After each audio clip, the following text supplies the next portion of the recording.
야곱이 요셉의 두 아들을 에브라임과 므낫세를 축복하는 바로 그런 장면이 나오는데 우리가 여기서 보면 이 요셉이 아버지 야곱이 병이 들었다 하는 말을 듣고 이제 두 아들을 데리고 아버지의 축복을 받으려고 바로 그 야곱에게로 갑니다. 그랬더니 침상에서 일어나지도 못하는 야곱이었습니다마는 그러나 그 자리에서 일어나서 바로 그 두 아들을 축복하는 우리가 이 말씀을 보게 되는데 앞에서 전에도 말씀을 드렸습니다마는 이 족장 시대 이때는 족장들에게 족장이라기보다도 그러니까 부모의 축복을 자녀들에게 축복할 때에 그 부모의 복이 빈 복이 그대로 이루어지더라. 족장들에게 주었던 바로 그 어떤 축복권입니다. 그런데 이것은 족장 시대에 끝난 것이 아니고 지금도 믿는 우리들에게 하나님께서 바로 우리에게 주신 이것은 특별한 하나의 특권인 줄로 믿습니다. 우리가 축복할 수 있는 바로 그 축복권을 우리에게 주었는데 우리가 오늘 이 성경을 보면서 바로 축복의 내용이 어떤 것이며 또 축복의 언어가 어떠했으며 또 축복의 대상이 누구냐라고 하는 것을 볼 수가 있는 바로 그런 그 말씀인데 우리가 먼저 이 축복의 그 내용에 관한 교훈입니다. 우리들 축복의 내용에 관한 무엇이 어떤 복을 받았느냐라고 하는 건데요. 하나님이 언제 우리를 축복하시고 또 하나님이 우리에게 축복하시는 그 축복이 어떤 모습으로 올까라고 하는 것은 어쩌면 우리가 그 하나님의 축복 받는 정확한 시간, 축복의 내용 이러한 것들을 우리는 알 수가 없습니다. 다만 한 가지 분명히 아는 사실이 있다고 하면 그것은 때가 되면 하나님의 때가 되면 우리의 생각 이상으로 하나님께서 축복을 해 주신다라고 하는 거죠. 그런데 심지어는 우리가 생각하지 못하고 그리고 우리들이 예상하지도 못한 바로 그 하나님의 그 축복을 예상하지 못한 상황에서 우리들에게 바로 그 이루어 주시는 것이 이것이 바로 하나님의 축복이라고 하는 것입니다. 본문의 말씀을 보게 되면 요셉의 두 아들이 축복을 받으러 갔을 때에 이스라엘이 뭐라고 말을 합니까? 우리가 11절에 있는 말씀을 한번 보세요. 11절 우리 다 같이 봅니다. 시작. 요셉에게 이르되 내가 네 얼굴을 보리라고는 생각하지 못하였더니 하나님이 내게 네 자손까지도 보게 하셨도다. 자, 요셉에게 야곱이 뭐라고 그럽니까? 내가 네 얼굴을 보리라고는 생각도 못했다 그 말이에요. 죽은 줄 알았잖아요. 형들이 거짓말을 해가지고 이 요셉은 죽었다. 그래서 얼마나 여러분 그 요셉이라고 하는 아들의 이름을 또 요셉이라고 하는 아들의 얼굴을 그 모습을 얼마나 마음속에 그리워했겠느냐라고 하는 거죠. 그런데 이렇게 애굽으로 왔더니 애굽의 총리가 되어 있는 요셉을 만난 것 이것이 내 얼굴을 보리라고는 전혀 생각을 못했는데 오히려 내 조상 내 아들의 내 소생까지도 내 아들들까지도 내게 보게 하셨다. 이스라엘은 야곱은 요셉의 얼굴을 보는 것이 최고의 소원이었을 겁니다. 그런데 그 소원 이상으로 그의 아들들까지 보게 해줬다라고 하는 거예요. 크게 이 야곱이 정말로 그 만족해하는 이런 야곱의 고백을 우리들이 볼 수가 있는데 이 이스라엘의 고백 바로 이것이 우리들의 고백이 되어져야 하겠다라고 하는 것입니다. 여러분 하나님께서는 어느 순간이 되면 우리들에게 축복하시고 우리에게 은혜를 주실 때에 우리들이 생각하지 못한 즉 인간의 생각을 초월할 정도로 우리들에게 축복을 해 주신다는 거지요. 이것이 바로 하나님이 우리들에게 주시는 복의 내용이다. 우리들이 하나님 앞에 꼭 어떤 가난하게 살다가 돈이 없고 집도 없고 땅도 없고 이렇게 사업이 망하고 부도가 나고 이런 속에 살다가 많은 돈을 가지고 살아가는 이것이 여러분 꼭 복이다라고 할 수는 없습니다. 복권을 탄 사람들 여러분 이야기를 들어보세요. 100% 다 그렇다는 건 아닙니다. 그런데 갑자기 많은 돈이 생겨지니까 복권을 타면은 첫째로 바뀌는 것이 있대요. 첫째로 뭐가 바뀔 것 같아요? 여러분 같으면 복권을 탔어. 한 50억 탔어. 넉넉하게. 네? 복권 한 장 가지고 50억을 탔어. 그러면 뭐부터 바꾸고 싶어? 네? 첫째로 자동차를 바꾸고, 둘째로 남편을 바꾸고, 셋째로 뭘 바꿔요? 집도 바꾸고, 남편 가끔 TV 보면서 어떤 부부가 50년 살고 60년을 살았는데 가가지고 이런저런 이야기를 하다가 다시 태어나도 만나겠냐? 난 그런 질문 좀 안 했으면 좋겠어요. 그러면 누가 같이 산다고요? 또 어떤 사람은 아이고 지금 살아봤는데 뭘 그 인간하고 또 사냐? 다른 사람하고 살면 되지. 근데 여러분 2번 태어날 리가 없습니다. 그런 말은 질문은요 할 필요도 없고 대답할 필요도 없는 겁니다.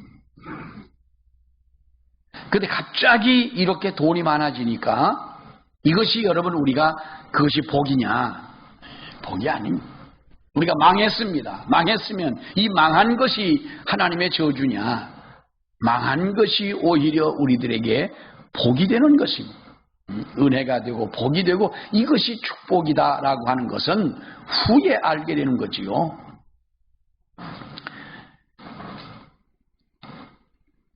우리 집안은 늘 말씀드렸지만은 제가 초등학교 4학년 때까지는 잘 먹고 잘 살고 그 어린 나이에 학교 갈 때 택시 타고 가고 그랬어요. 근데 우리 아버지가 감사하게도 망해가지고 초등학교 5학년 때 시골을 갔는데요. 첫째로 부엌이 있고 방 하나가 있고 위에 방 하나가 있고 3칸 집인데 식구는 10명이 넘어요.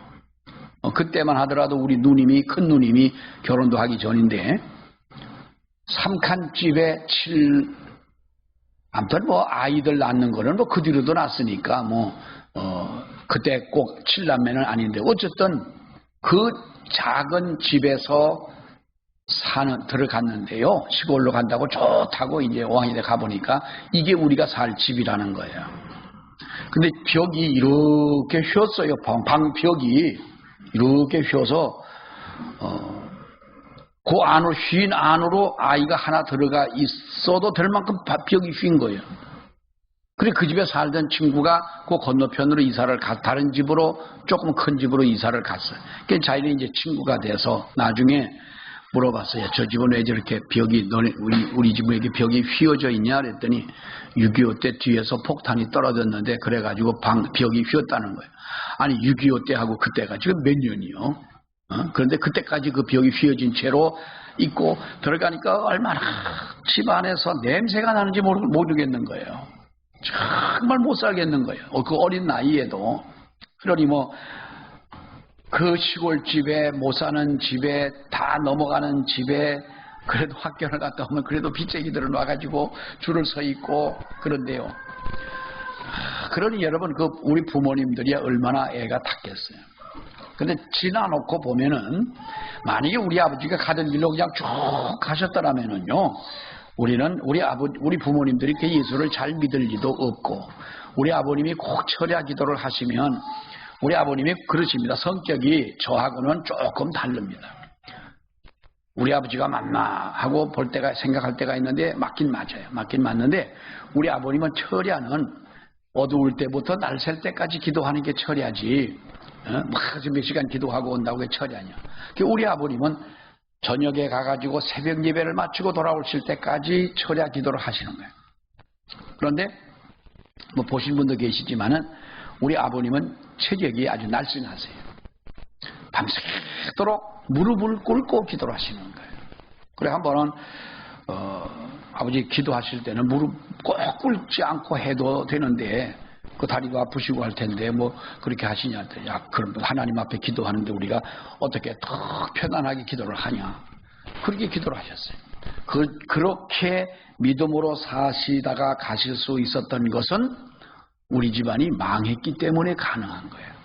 안 망했었더라면 아마도 내 생각에는 그렇게 우리 아버님이나 우리 어머님이 그렇게 신앙생활을 할 리가 없었던 거죠. 그러면은 그것을 깨닫고 나면은 그럼 하나님이 그만큼 얼른 채워주셔야 되지 않느냐. 안 채워주시는 거예요. 목회를 하면서 이렇게 다닌 것이 뭐 많은 교회를 다닌 건 아니지만은 갈 때마다 하나님 저분이 정말 예수 믿는 분 맞아요 하는 사람들이 정말 교회마다 있더라고요. 어떤 분은 아주 나를 속을 뒤집어 놔가지고 죽이려고 파송받은 분처럼 그렇게 행동을 하는 거예요. 정말요. 전문 용어로 환장하겠는 거예요. 그 양반만 보면. 설교하다 그 양반 얼굴만 보면요. 정리미가 떨어진다는 것이 아니라 어떤 혼란이 올 만큼 그렇게 아주 고단수로 시험을 주는 거예요. 그러려고 교회를 나오는 거예요. 엎드려 기도하면서 하나님 왜 저런 분이 교회에 있나요? 그런 분이 없었더라면 아마 저도 이렇게 멋있게 훈련은 안 됐을 거예요. 지금 참 멋있잖아요.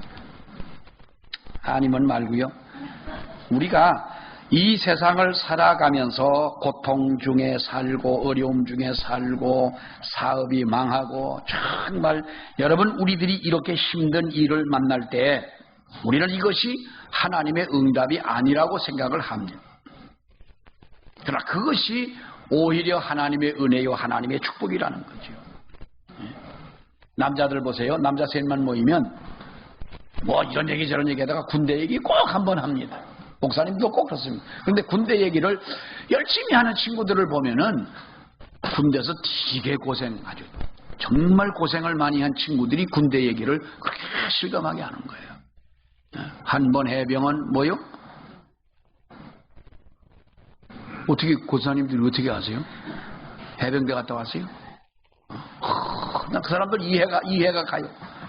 우리 그 동기들도 보면 또 선후배들 보면 해병대 우리 그 이강무 집사님은 특전사 출신인데 그 옥리 특전사 그 훈련 부대가 거기 하나 있었거든요. 한 번은 우리 친구가 특전사한테 뒤지게 맞았다는 거예요. 왜 맞았냐? 같은 버스 탔다는 이유 하나만으로 그럼 그 친구들이 오미 부대 앞에서 차를 세우더래요. 거기 버스 쓰는 데가 아닌데 기사한테 뭐라 그러고 버스를 세우더니 부대 안으로 끌고 들어가 가지고 뒤지게 팬 거예요. 조금만 더 맞으면 죽을 것 같더래요. 그 어떻게 안 죽고 남았냐 했더니 야 때리는 놈도 죽을지 안 죽을지 알잖아. 아파가지고 그러면서 그러는 거예요. 근데 그 사람들이 얼마나 강한 훈련을 하는지 몰라요. 그러니까 그것이 영원히 마음속에 남아있는 거예요. 그러니까 남자들이 여러분 군대 얘기한다고 또 저 얘기도 하지 마시고 얼마나 군대 가서 살아 돌아온 것만도 감사하고 훈련을 너무 많이 받았으니까 얼마나 그것이 가슴속에 잊혀지겠냐는 거예요. 하나님의 응답의 내용이 무엇이야? 하나님의 축복의 내용이 뭐냐? 하나님은 우리를 하나님의 사람으로 만드시고 하나님의 나라에 합당한 자로 만드시고 하나님이 쓰시기에 합당한 자로 쓰시려고 여러분 우리에게 때로는 이러한 고난도 주고 어려움도 주고 역경도 우리에게 주지만은 그것이 하나님의 축복의 내용이더라는 거죠. 시편 119편의 말씀에 보면은 고난당하기 전에는 내가 그릇 행하였으나 이제는 주의 말씀을 지키나이다 그랬어요. 시편 119편에 보면 고난당하기 전에는 내가 그릇 행했다는 거예요. 하나님의 말씀대로 살지 않았다는 거예요. 그러나 이제는 주의 말씀을 지키나이다. 여러분 욥기서 1장과 욥기서 마지막에 보면 뭐가 다릅니까? 욥이라고 하는 사람은 의인이요 동방의 의인이요 완전한 자요 그런 거부였습니다. 하나님을 잘 섬기는 사람이라고 했지만은 마지막에 욥이 고백할 때 뭐라고 그랬어요? 내가 전에는 귀로 듣기만 하던 신앙인데 이제는 내가 눈으로 주님을 배운다이다 그랬어요. 우리에게 진정한 축복이 무엇이냐라는 거죠. 자, 또 하나는 우리가 축복의 언어에 관한 교훈인 것입니다. 축복의 언어인데 우리는 살면서 축복하고 싶은 사람들과 그리고 많은 축복을 받기를 원하는 사람들이 있음을 볼 수가 있습니다. 지금도 여러분 우리가 그렇지 않습니까? 근데 믿는 우리는 전에도 말씀을 드렸지만은 우리가 자녀들을 진심으로 축복을 해야 된다는 거예요. 우리가 가지고 있는 어떤 물질적인 것은요, 영원한 것이 아닙니다. 아버지 때 가지고 있는 재물이 내 대에 와서도 그것이 그대로 남아있으라는 법도 없고요. 아버지 때 가난하다고 자식 때까지도 가난할 리가 여러분 없습니다. 제가 아는 어느 친구인데 1년 후배, 2년 후배쯤 되는 어떤 친구인데 그 부모님이 일찍 돌아가셨어요. 일찍 돌아가시고 그분들도 뭐 형제들이 몇이 되는데 큰 형도 일찍 죽고 그러니까 그 동생들이 어린 그 형제들이 뭐 학교 공부를 하면서 참 고아 아닌 고아처럼 이렇게 지내면서 어렵게 살았어요.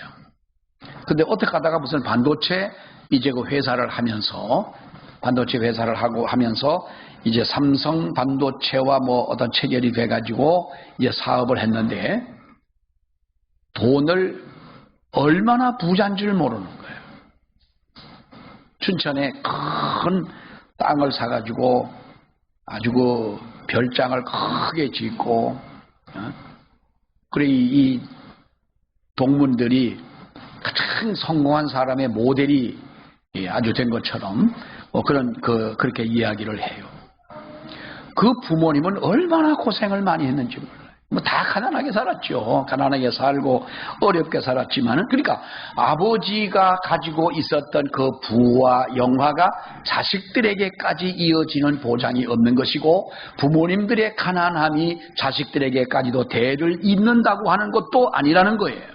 물질적인 것은요, 있다가도 없어지고 없다가도 있는 것이 물질인데 중요한 것은 뭐냐? 중요한 것은 우리 부모가 가지고 있는 믿음이 자손까지도 이것이 그대로 물려져 가느냐라는 거지요.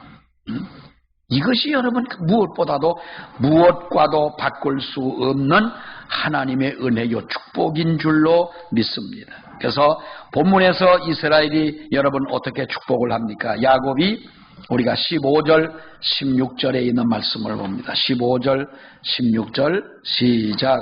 그가 요셉을 위하여 축복하여 이르되 내 조부 아브라함과 아버지 이삭이 섬기던 하나님, 나의 출생으로부터 지금까지 나를 기르신 하나님, 나를 모든 환난에서 건지신 여호와의 사자께서 이 아이들에게 복을 주시오며 이들로 내 이름과 내 조상 아브라함과 이삭의 이름으로 칭하게 하시오며 이들이 세상에서 번식되게 하시기를 원하나이다.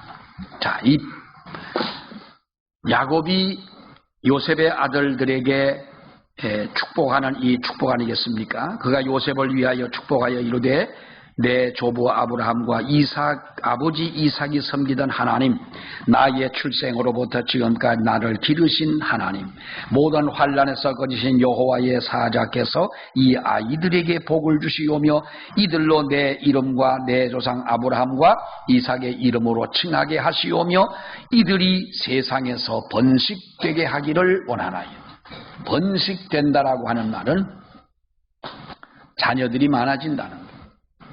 창세기 1장에 말씀한 것처럼 하나님께서 아담과 하와를 지으시고 세상에서 너희는 정복하고 다스리고 번성하라 하는 이 번성은 자녀의 번성인 거예요. 이것이 복이고 자식들만 많아진다고 이것이 복이 아니라 어떤 자식이 많아진다는 거예요. 믿음의 자식들이 많아져야 된다. 이것이 하나님의 주시는 축복이라고 하는 거지요.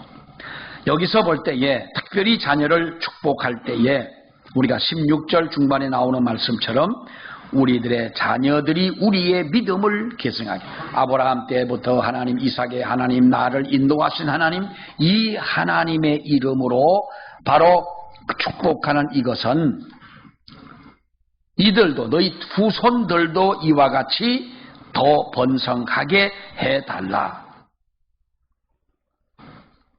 우리가 다른 모든 사람들을 우리들이 축복해야 되지만, 여러분, 우리의 자식들을 위하여 이렇게 축복하라는 거예요. 축복하는 입술을 가지라는 거예요. 축복하는 입술을 가져라. 어떤 목사님이 그랬대요. 딸내미가 주일날 아침에 이제 화장을 하고 있더래. 그래서 교회는 가야 되는, 교회 갈 시간이 됐는데, 나가는 시간이 됐는데, 딸내미가 화장을 하고 있더래. 그래서 딸한테 물어봤대. 야, 너는 화장할 때 어디를 포인트를 어디다 주냐 물어봤대. 그 화장하면 여자분들이 화장할 때 복잡하잖아요. 요즘은 뭐 남자나 여자나 눈썹을 다 이렇게 그려가지고 그 눈썹이 다 똑같더라고. 5천만 눈썹이 이제 다 남자나 여자나 다 똑같은데 넌 어디를 포인트를 주고 하냐? 그랬더니 그 딸내미가 하는 말이, 아빠, 나는 화장할 때 다른 것보다도 얼굴에 그걸 뭐라 하는지 모르겠어. 아무튼 뭐 몇 가지 바르잖아요. 뭘 바르는데 원래 이쁘대. 딸이 이쁜데 얼굴에 뭐 윤기가 나게 한다나 어쨌든 아무튼 피부에 관심이 있다고 그러더라고요. 그래서 그 아버지가 딸 보고 그랬대. 야, 너 입술에 포인트를 줘. 그랬더니 그 딸이 그러지 않아도 이쁘게 발랐잖아.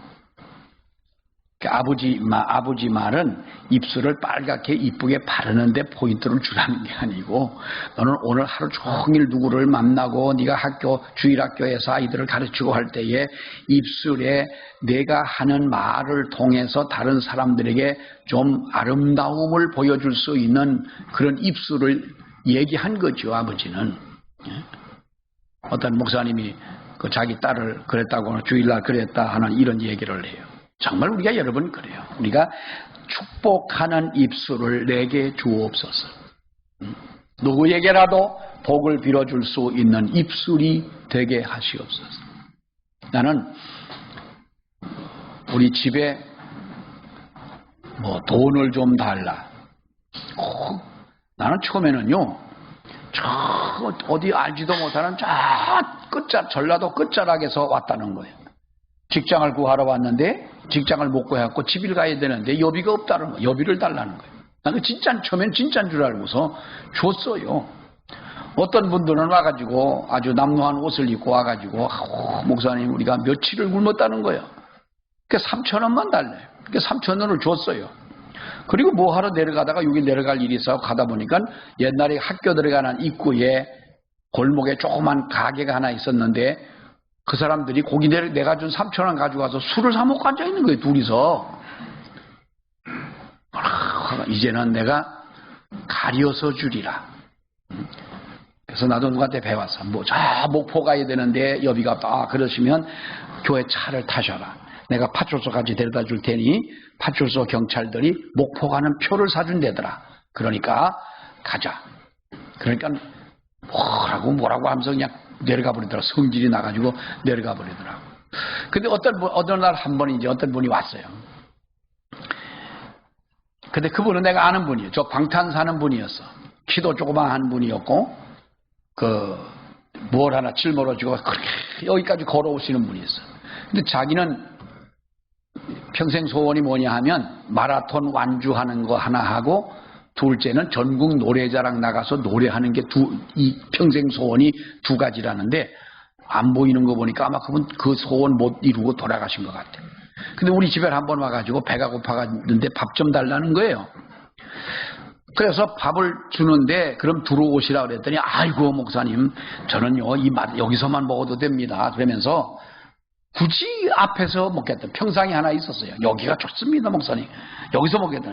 아니 그래도 밥을 안에 들어와 드시라. 아이고, 목사님 냄새도 나고요. 제가 여기서 먹겠습니다. 그래서 밥을 차려가지고 거기다가 딱 우리 집사람이 줬어요. 그랬더니 기도를 하는데 거짓말 조금만 못하면 한 30분은 기도를 하는 거예요. 그 30분 동안 기도하는 기도가 어떤 기도냐면 30분은 안 돼도요. 한 5분 이상 했어요. 정말 한 대표 기도하는 것만큼 더 오래 했어요. 대화하는데 목사님을 축복하는 거예요. 나를 축복해 주는 거예요. 가만히 듣고 앉았으니까 참 저분이 나를 위해 축복해 준다는 게 참 아이러니하기도 한 그 상황이잖아. 근데 너무 진지하게 기도를 하니까 내가 그 양반 예수님의 이름으로 기도합니다 할 때 내가 그 사람보다 더 크게 아멘 했죠. 그거 가지고 진실하게 기도를 하더라고. 그래도 그 양반이 가만히 보니까 누구를 욕할 줄도 모르고 안 준다고 화낼 줄도 모르고 이러고 사시던 한 분이 계셨는데 광탄 사는 분이요. 그분이 광탄 어느 쪽에 사는 분이 계셨는데 그 입술이 아름다운 거예요. 여러분, 우리가 하나님 앞에 신앙생활 하면서 다른 많은 사람들을 축복하는 우리들이 돼야 할 줄로 믿습니다. 남을 축복한다는 것은 결국 그 내가 비는 축복이 그 사람에게도 돌아가지만은 내게도 돌아온다는 거예요. 자, 여기서 보면 우리가 축복의 대상입니다. 13절 말씀을 한번 봅니다. 13절 시작. 오른손으로는 에브라임을 이스라엘을 왼손을 향하게 하고 왼손으로는 므낫세를 이스라엘의 오른손을 향하게 하여 이끌어 그에게 가까이 나아가매. 자, 오른손으로는 누구를? 에브라임을 이스라엘의 왼손을 향하게 하고 왼손으로는 므낫세를 이스라엘의 오른손을 향하게 하여 이끌어 갔더라. 근데 14절에 보니까 이스라엘이 오른손을 펴서 차남 에브라임 머리에 얹고 왼손을 펴서 므낫세의 머리에 얹으니 므낫세는 장자라도 팔을 옷 바꾸어 얹었더라 그랬어요. 자, 여기 보면은 에브라임과 므낫세를 앉혀놨어요. 에브라임의 머리에 그 야곱의 오른손을 얹고 기도하고 므낫세의 머리에 왼손을 얹고 기도하도록 그렇게 했던 거예요. 그러니까 야곱이 여러분 어떻게 기도를 합니까? 야곱이 손을 똑바로 얹고 기도하는 것이 아니라 옷 바꾸어 기도를 하였더라 그랬어요. 왜냐하면 여러분 왜 그렇습니까? 14절의 말씀에 보면 이스라엘의 손을 어긋맞게 하고 손자들의 머리에 앉았다 그랬어요. 이것을 보니까 요셉이 깜짝 놀랐어요. 그래서 요셉이 아버지의 손을 들어가지고 장자의 머리에 얹으려고 그럽니다. 그리 마옵소서 이는 장자니 오른손을 그 머리에 얹으소서 그랬더니 19절의 말씀에 보니까 뭐라고 말합니까? 야곱이 나도 안다 그랬어요. 나도 안다. 그러나 여기 보면 여러분 19절 말씀을 한번 봅니다. 19절 시작. 그의 아버지가 허락하지 아니하며 이르되 나도 안다 내 아들아 나도 안다. 그도 한 족속이 되며 그도 크게 되려니와 그의 아우가 그보다 큰 자가 되고 그의 자손이 여러 민족을 이루리라. 자, 이게 보면 축복의 대상이 바뀐 거예요. 장자 므낫세보다도 둘째 에브라임이 더 큰 축복을 받게 되었더라 하는 거예요. 여러분, 그렇게 되는 뚜렷한 이유를 우리는 성경에서 왜 그랬는지 모릅니다. 그렇다고 왜 그랬다라고 하는 것이 성경에 꼭 기록되지 않습니다. 그러나 우리가 이 장면을 통해서 한 가지 발견할 수 있는 것이 뭐냐 하면 축복의 대상은 언제나 바뀐다는 거예요. 언제나 바뀔 수도 있다는 거예요. 왜 축복이 여러분 바뀌어지는 것입니까? 왜 축복이 바뀌어지느냐? 이것은 바로 할아버지가 되는 거죠. 야곱이 할아버지가 되는 이 야곱이 축복할 때에 하나님께서 바로 그렇게 축복하신 것을 우리가 볼 수가 있습니다만은 이것은 바로 어떻게 보면은 그의 모습과 그의 성숙한 신앙의 행동에서 하나님이 이와 같이 축복하지 않으셨느냐. 우리 성경의 역사를 보세요.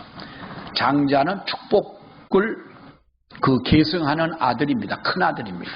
그런데 성경의 역사를 보면, 인물을 보면 우리가 장자가 다 그 아버지의 축복을 계승했느냐? 그건 아니에요. 아브라함의 아들, 첫째 아들은 이삭이 아니고 이스마엘이었습니다. 어쨌든 간에 몸종에서 낳았던 어쨌든 이스마엘이 첫째 아들입니다. 그러나 하나님은 이스마엘을 축복한 것이 아니라 이삭을 축복을 했고요. 이삭의 아들 에서와 야곱 중에 에서가 장자이지만 어쨌든 하나님의 축복은 야곱에게로 돌아가더라는 거예요. 야곱의 12아들들 중에 보게 되면 첫째 아들인 루벤에게 하나님의 축복이 돌아간 것이 아니라 바로 거룩한 민족성은 유다, 넷째 아들인 유다에게서 바로 하나님의 그 축복이 이루어지더라는 거예요. 사울 왕을 버리시고 다윗을 등용하신 하나님, 가룟 유다가 떠나가니까 mattia를 써서 하나님은 그에게 사도의 그 직분을 주신 하나님이신 거예요.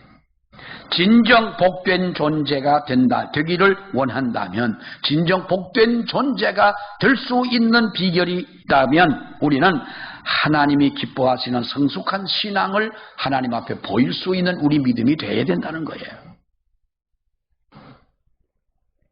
우리는 하나님 앞에 신앙생활을 우리의 의무만 감당해도 된다. 내 맡겨진 의무만 열심히 감당하고 충성스럽게 감당해도 여러분 그것은 우리가 내가 할 일 다 했다 생각하지 않습니까? 그러나 의무를 충실하게 감당하는 것도 중요하지만 우리는 거기에 더하나 책임감, 진정한 소명감을 가져야 한다는 거지요. 어린아이들은 부모님이 시키는 일만 하면 그것도 여러분 잘하는 겁니다. 어릴 때는 부모님들이 심부름을 시키잖아요. 그 심부름을 잘하는 그것만 해도 우리는 칭찬을 받습니다. 나이가 20살이 되고 30살이 됐습니다. 자기가 스스로 알아서 하는 일은 아무것도 없고 부모님의 심부름만 여러분 잘 한다면, 요즘은요 똑똑한 개도 심부름 하더라고.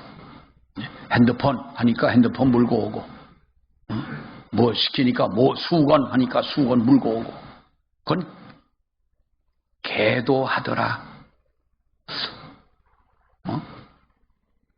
근데 우리가 사람이 돼가지고 나이가 어릴 때는 부모님이 시키는 것만 해도 잘한다고 칭찬받고 머리를 쓰다듬고 용돈을 주고 그렇게 했지만, 나이가 들어가지고도 그것만 한다면, 그것만 잘한다면 되겠냐?